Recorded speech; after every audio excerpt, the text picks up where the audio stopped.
Welcome to First Reading, the Old Testament lectionary podcast for all who love the Bible. I'm Reverend Dr. Rachel Wren, Assistant Professor of Biblical Studies at Trinity Lutheran Seminary at Capital University. And I am Rosie Canethel, Assistant Professor at Biblical Studies at Wake Forest University in the Religion Department.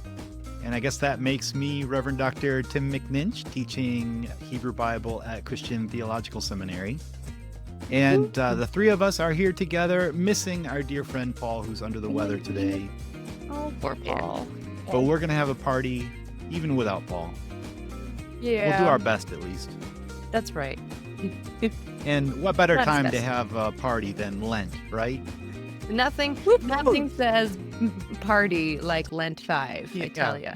For sure. So, yes, that's right. We are in the 5th week of Lent, and the first reading happens to be Isaiah 43, verses 16 to 21. And for those of you keeping score, there are other texts in the lectionary as well. Psalm 126, Philippians, Your bingo cards. Yeah, Philippians 3, 4b to 14, and John 12, 1 to 8. Bingo! Okay, can I just dive right in here because I'm going to offer something to preachers which they're not going to be happy about, and so I should just get it out of the way first. And my Oh, boy. suggestion is a time thing. We're in Isaiah 43 here. So which Isaiah is that again? Yes, second Isaiah. And so we're looking at, the time when Cyrus is on the horizons.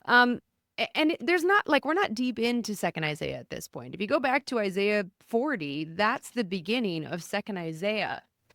This chapter has a lot going on, and our pericope has a lot going on. And if you just kind of dive right in, you're sort of diving into the deep end. If you start at Isaiah 40 and just skim read, you don't have to go carefully, you don't have to take notes, you don't have to do anything, but just get a sense of the flavor of the feel of the emotion, even if you're familiar with it, even if you're yeah, I know Isaiah 2, I know this section, just do a quick read through to get you up to this point. Because one of the things you see is that second Isaiah is kind of cyclical. God covers a lot of the same topics over and over and over again. And so what God's talking about in this chapter in particular, it has already been talked about up to this point. So it can be helpful to just sort of get a sense of the conversation into which you're diving. That's my my little thing that preachers not be happy with me about. I don't know. What do y'all think? Is that a bad idea at the end of Lent? Should we just ignore that? You mean more homework? Read more? I know, right? I think that's a fair warning.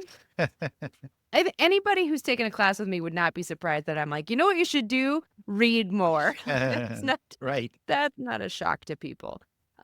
If that is not something that really draws you at this moment, maybe shorten the homework episode and just read those first 16 verses of this chapter. Yeah. In part because it's gorgeous. I mean, it's close to one of my favorite texts definitely one of my favorite texts in Isaiah. Really, all of these chapters are though. But I mean, again, I'm in 41 verse 1. But now this is what the Lord says, He who created you, Jacob, He who formed you, Israel, do not fear, for I have redeemed you. I have summoned you by name. You are mine. I mean, and you can just keep it's just beautiful. It's hope-filled and it's just gorgeous. And I think especially at the end of Lent. So this is the payoff to doing this little bit of extra homework, adding in those first 16 verses. With Lent, and I promise there's a payoff. I'm not just assigning it.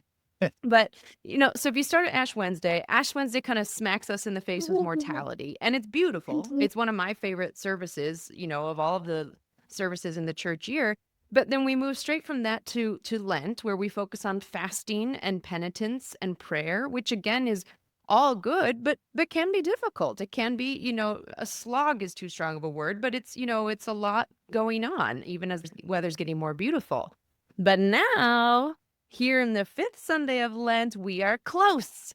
We can smell the chocolate bunnies. We can hear the strains of the Easter hymns. We're not there yet, but we're starting to taste the promise. See how I brought it around? Yeah. So it is with the Israelites at this point in Isaiah. They have spent 40 years in fasting, penitence, and prayer, which is good, but can be difficult. But now, here in Isaiah 43, they can smell the desert wind beckoning them home. They can hear rumors of a foreign king whom God has raised up to redeem Israel. They're not there yet, but they too can taste the promise. So that's my little, yeah, what do you think? I think you're onto something, Rachel. And I too love the opening verses of chapter Yeah. 43. In fact, I had them read at my ordination service just a few months Did ago. you? Yeah, because they were so powerful. But Yeah. as the passage continues into the lectionary reading, it's that anticipation that is just Mm-hmm. bubbling to the surface in the Mm-hmm. verses that we're focusing in on for this week, right? Yeah, no, anticipation, absolutely. And I do want to say just one sort of preaching pitfall before we get there. Gorgeous language. When you pass through the waters, I'll be with you. Through the rivers, they shall not overwhelm you. Walk through the fire, you shall not be burned. If you're going to add this on to your whole sermon and read it publicly in worship, you may just want to skip verse 3b. I give Egypt as your ransom, Cush and Sheba in exchange for you. That's a historical verse that would need to be unpacked, which maybe we wouldn't have time to do in a sermon. Egypt, Cush, and Sheba are all kingdoms. They're all empires. They're like the huge, big, glorious sort of United Stateses of the time period. Mhm. They're not Egypt as it functions now, which is, of course, on a different reality. So I wouldn't want you to read that casually and just be like, yeah, God will give away those African countries. Like, whoa, whoa, whoa. It's not what we're talking about here. Right, right. Just like an important distinction to make there. And then verse 4, because you are precious in my sight and honored, and I love you. Okay. I've hit that hard enough. Okay, now going to verse 10. I promise my thoughts do end up at our pericope. But going at verse 10, there's a summary of what God has been saying in the past 3 chapters. I am the Lord. There's no deity besides me. They're all just idols.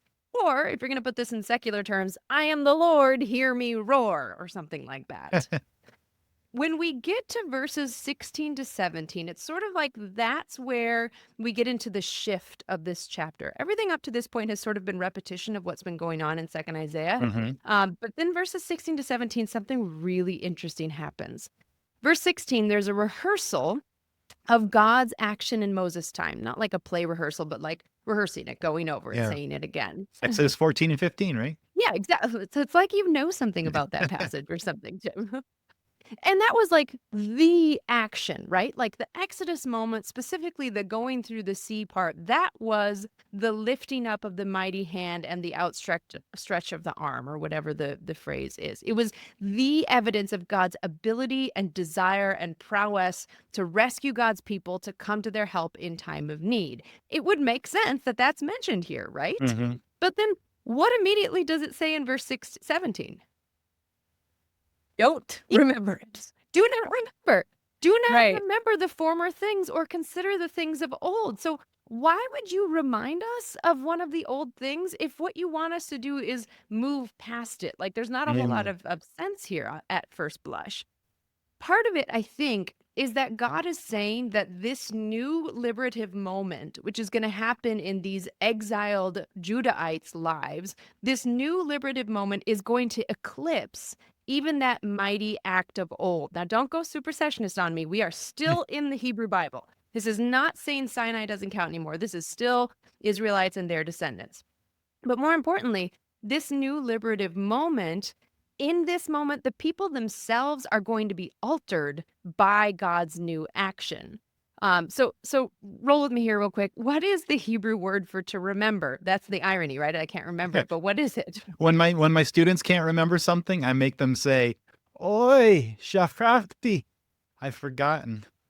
Oh, it's shachak. What's to remember? Zachar.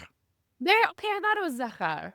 So anyway, that word, though, zachar, doesn't just mean to bring to mind. It means to bring to mind and to act accordingly, to allow the memory of the past thing to shape and guide your current behavior. Hmm. At this point, we've been exiled. So the remembering of the Exodus story wasn't enough to change the people's behavior, to create a people who could trust and worship in God alone. So God says, okay, I'm going to do a new thing. And when I do this new thing, when you remember it, when you call it to mind, your behavior will be different than it was in the past. That's my assertion. What do y'all think? One thing that I'm thinking about is, so Paul and I worked on the first 4 of these episodes, and all of them were focusing on covenant in some way. So I find it interesting on what you're highlighting here is that all of these rehearsals of covenant in week 1, week 2, week 3, and week 4 of Lent now are being swept away in some sense to make room. Like you remembered for these last 4 weeks the various covenants that the Hebrew Bible gives us: David, Abraham, Moses, all of these, and now there's a new thing. And not that again, like not again with the idea, it's not supersessionist. You needed this to prepare, in some way to perceive what is new about this. You need to know something about what came before, right? So that's a really, I think, an important but subtle thing to maybe like flesh out here, is that there's a remembering, and then there's the kind of remembering that will hold you back, that because it's limiting. Yes. And then the kind of remembering that's like, whoa, wait, this is totally different. This is new. I think that's key. Like verse 18, do not dwell on the past. Another way we might paraphrase that is do not live in the past. So God says, listen, I did these great things to give you a future in order that you might live and thrive. If you are living only in them, you will not have a future. You will not live and thrive. So I think the doing away with the old things, I don't know that that's necessarily, I can see how you get there from the text, but it's almost like God wants them to reframe their relationship to these past things. I think so too. And in fact, I found myself coming to that same conclusion, but kind of through a different path. Yeah. So I spent just a little bit of time here in the Hebrew and was thinking about some of the interesting grammatical things happening here. So in that verse that we're kind of focusing on here, verse 18, don't remember the former things. And then verse 19, so I'm about to do a new thing is the NRSV translation. And several other translations I checked say the same thing. And that is a perfectly valid way to read the Hebrew that's there. It's Hineni Ose Chadasha. Oh. But every translation that I checked, and I checked 3 or 4, none of them render Hineni. Yeah. It's a hine. Here I am. Like it's not so much that you should be patient because soon in the future something's going to happen. It's ta-da, here it is. It's happening. I am the Lord, hear me roar. Exactly, right? yes. And again, so it's hineni ose. So that's the participle doing. Here I am doing a new thing. Wow. Now that I'm emphasizing that a little bit, participle can also mean like anticipatory, like just about to or just starting to. But it can also be rendered as something that is ongoing or continually happening or happening now. And I almost would tend to shade it in that direction because the 4th word is ata, now. Yeah. It's springing up. Yeah. Titzmach. Can you perceive it now? And so there's a nowness to what God is doing. Not let's wait for it to happen in the future, but it's happening right now. And that hine is one of my favorite Hebrew words. I know. Hine, like pay attention, wake up, see it. Turn your attention, your focus to it right now, because if you were just to lift up your eyes and look, you'd see it. It's there. And so that kind of got me a little jazzed about what's happening here. I am doing a new thing right now. It's springing up. That sent me kind of tumbling backwards into the passage here where verse 16, where the lectionary starts, says the Lord who makes a way, hanoten, another participle. But I was gonna say the maker of the way. Yeah. Right. So that's another way that participles can be rendered, right, is by making them sort of like a title or I don't know what the grammatical way that we talk about that is. Sort of residual, residential, like this is part of my character. Yeah. I'm a giver. Yeah. I'm a maker of a path in the sea. It's almost like the world turned upside down if you think of Hamilton, because the Lord says, listen, what I did that one time was make a path through the sea, but now what I'm going to do is make a path of water in the wilderness. It's like a Like the what do you call inverse. that? A negative? Yeah, or like a negative image Yeah, yeah. where so it's again there's an upside downness to what's going on. And maybe that's what's going on with verse 20 too, with the wild animals, the jackals and the owls. Maybe it's Hmm. because it's sort of like, well, of course wild animals can't honor God and the jackals and the owls don't do anything, but God is like, well, in this new thing I'm doing, even they are going to be able to honor me. So, a Sort word of about the jackals. yeah, I hadn't go. really thought about that until right now, but I've been watching this special, maybe Netflix. This is about big cats. Jackals are dogs, but this is about big cats, and it's kind of a documentary. They're following like a bunch of animals in some African wilderness, and part of the tension of the documentary is that the dry season has gone on very long, but the animals know, and they're starting to congregate around this little trickle of a stream that's still left Oh, because they know. And sure enough, all of a sudden, that stream starts to swell, and it oh turns wow. into this flooded zone where all the animals are just having fun, and the elephants are doing their thing, and all of that, right? Yeah. Because way off somewhere where they couldn't see, there were rains and there There was a were rain. snow on mountains way far away that had melted, but the rivers in the desert came, and the animals knew it, and they were rejoicing, right?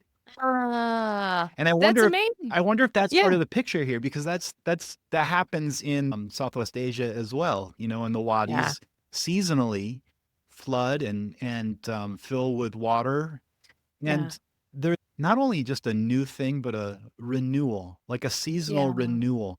The things that Mhm. happened in the past but aren't happening now, they come around again.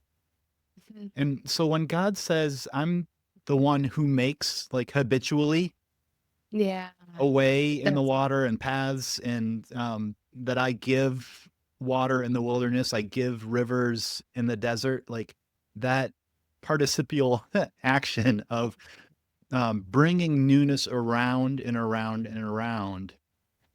I wonder if that says something about this. Don't um, don't remember the past in the way that you have been, which is to despair. Like, Mhm. Yeah. God helped us in the past, but we screwed it up, and now we're stuck there. Yeah. Yep.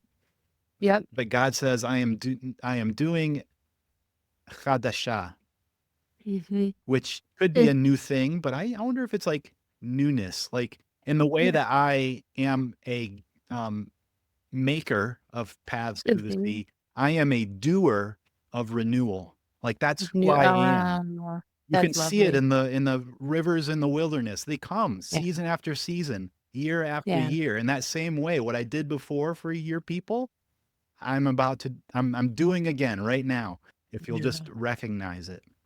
I love that. A doer of renewal, which is an easy jump from there to a doer of resurrection, right? Because a resurrection is a return to life, a Hmm. renewal of life where life was dead. And, I mean, preachers, like, if you're getting tired or burnt out in Lent 5, like, this is a great way to tip into the last thing before the Easter season, because yeah, now it springs up. Do you not perceive it?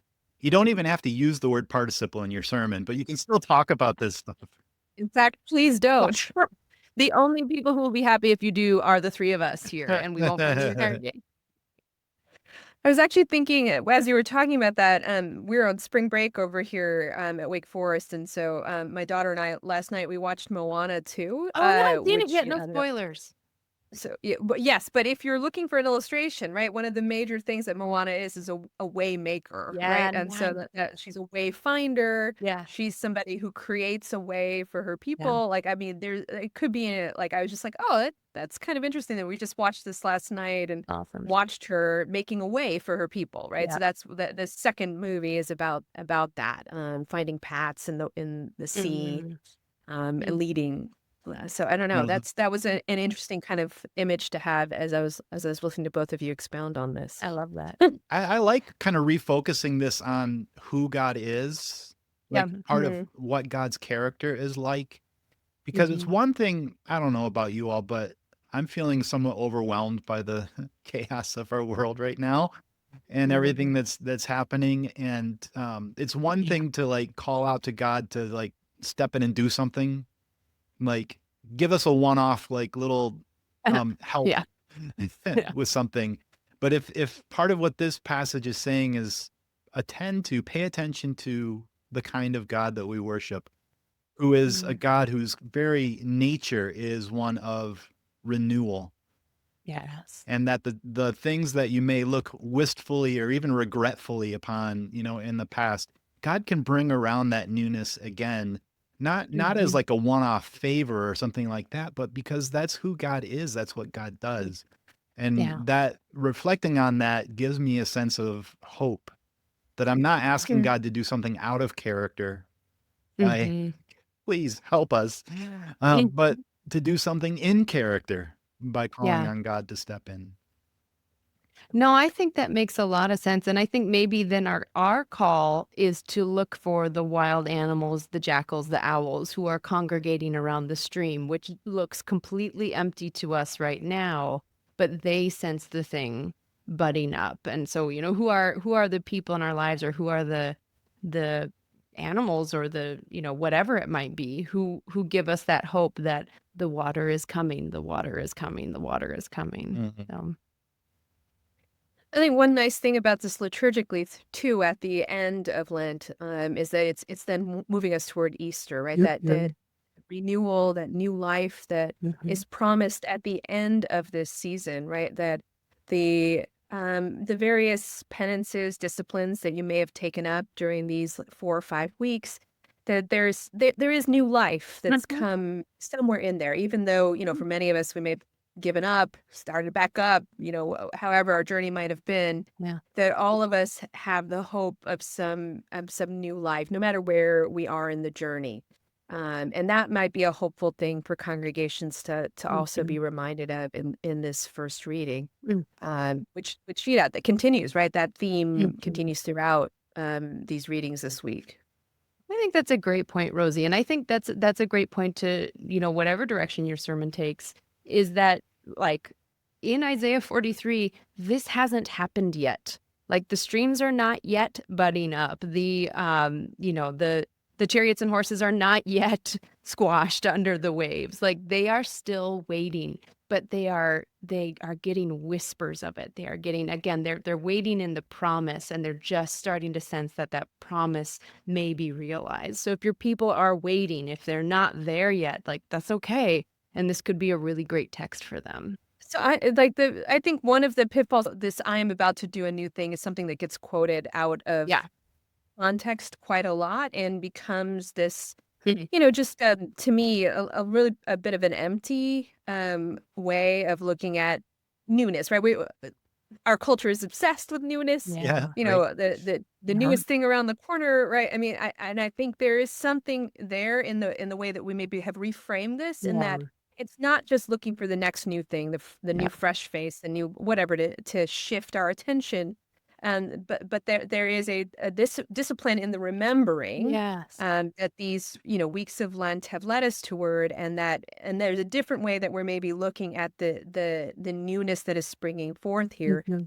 being informed by what has come before, right? Mhm. And that orients us toward the new in a different way, in a deeper way, I think, in a way that really welcomes it as new life, Yeah. and not just something to entertain or something to distract or something just just new to be new. Right. Ah, well said. Very well said. Mhm. Yeah. Well, that's The next inspiring to shining. me. Is that enough of a party? Should we stop now before it You really need gets to. out of hand?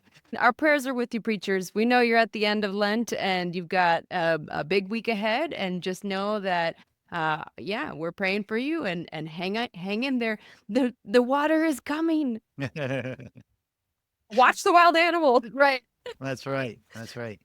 Well, friends, thanks for hanging in there with us and dipping into the podcast for this week. We hope that it's given you something to chew on and to maybe use as you think about what you might preach on in this 5th week of Lent. You can find all of our other episodes over on the website, firstreadingpodcast.com. And if you haven't checked us out yet on YouTube and happen not to be watching us there right now, you're going to want to head over to YouTube to check out this video. And if for nothing else, to see the character in the background of Rosie's screen. So The very special guest. There she is.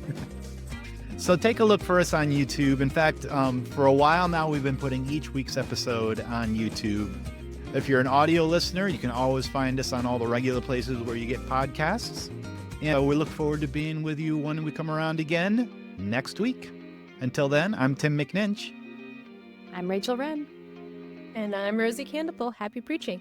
Yay! Happy preaching. Happy preaching. You're a preacher. Hear you roar. This kid is now, the belt is a strap or some sort. What is happening here? Don't hold me back, Mom.